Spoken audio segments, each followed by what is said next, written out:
القارعة ما القارعة. அஸ்ஸலாமு அலைக்கும்.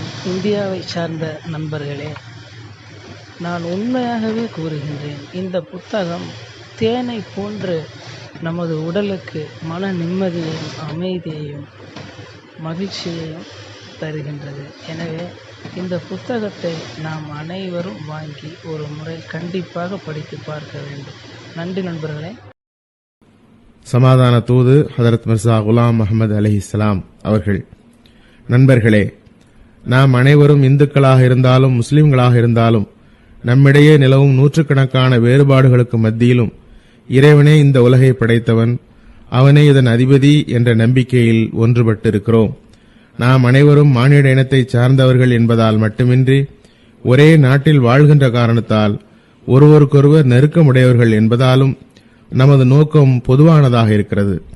எனவே நாம் உண்மையான விசுவாசமுள்ள நண்பர்களாக வாழ வேண்டியதும் ஒருவருக்கொருவர் உலகியல் ஆன்மீக இடுக்கண்களில் அனுதாபத்தோடு நடந்து கொள்ள வேண்டியதும் ஒரே முழு அமைப்பின் பாகங்களைப் போன்றும் ஒரே உடலின் உறுப்புகளைப் போன்றும் செயல்பட வேண்டியதும் அவசியமாகும்.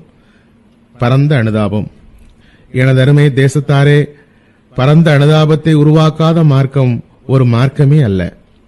அனுதாபமுள்ள உள்ளத்தை பெறாத ஒரு மனிதன் மனிதன் என்று அழைக்கப்படுவதற்கே தகுதியற்றவன். எந்த ஒரு சமுதாய மக்களுக்கும் இறைவன் தனது அருட்கொடையை நிறுத்தி வைக்கவில்லை. பழங்கால இந்திய மக்கள் மீது அவன் அருளிய ஆற்றல்களையும் திறமைகளையும் அரேபியர்கள், பாரசீகர்கள், சிரியர்கள், சீனர்கள், ஜப்பானியர்கள், ஐரோப்பியர்கள், அமெரிக்கர்கள் ஆகியோருக்கும் அவன் அருளியிருக்கின்றான்.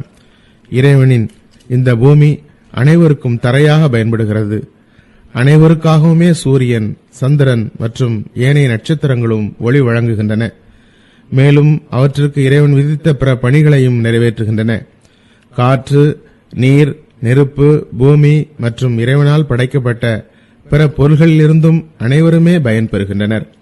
பூமியின் விளைபொருள்களாகிய தானியம், மூலிகைகள், மலர்கள், கனி வகைகள் போன்றவற்றை மக்கள் அனைவருமே பயன்படுத்துகின்றனர்.